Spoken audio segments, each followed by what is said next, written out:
Hey, my name is Maurice Tucker and welcome to our YouTube channel. Okay, so the topic this week is JUTC and the fares being increased. Alright, so this past Monday, there was a $20 increase on fares throughout the entire Jamaica. Now, the problem is Jamaica doesn't have any money. There's a freeze of wages throughout Jamaica, and not only that, but no one has any money to pay $20 more. If you're getting $5,600 or $6,000 a week for pay and you take out an additional $20 and more, I mean, at the end of the day or at the end of the week, you don't have any money to bring home. Alright, so here's the reason why I'm on television or on YouTube right now. Alright, so the fare increase, $20. Not only that, but Andrew Holness, opposition leader, came out and said, hey, you know what happened? We're going to have a rally in Half a Tree and we're going to demonstrate against what's happening. It's all fair and good. I don't have anything against Andrew Holness. I don't have anything against Portia Simpson. As a matter of fact, I don't think that it's prudent for an increase in $20 on fares because, frankly speaking, no one can afford it. But here's my plight. Here's what I'm thinking.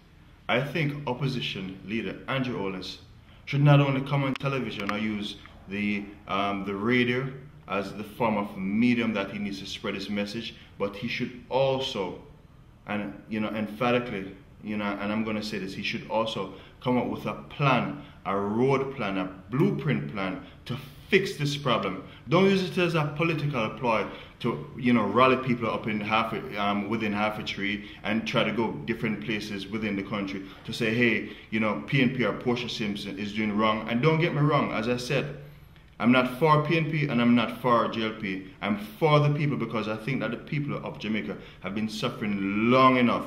They've been suffering because PNP and JLP has been promising them a lot of things throughout the years. And I'm not saying that the people are ignorant, but the people doesn't have enough.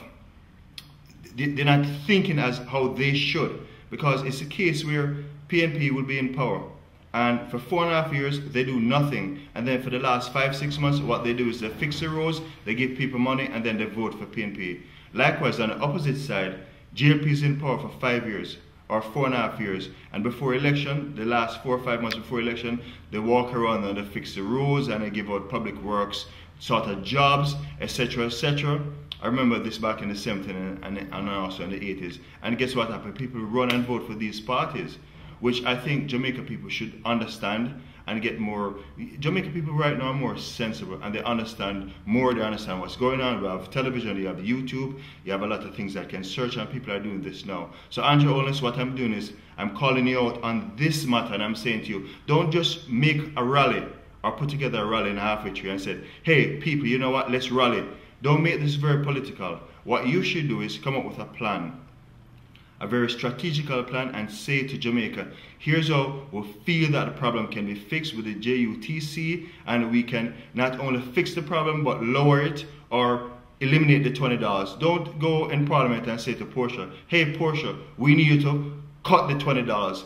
Come up with a strategical plan and show Jamaica, the government, what is the plan, lay it down, put it on the JLP's website and say, this is a plan and this is how we feel that the this is how we feel that the $20 increase could be decreased or could be rolled back. I'm calling out on this, opposition leader Andrew Holness. Make it happen, all right? Thank you very much.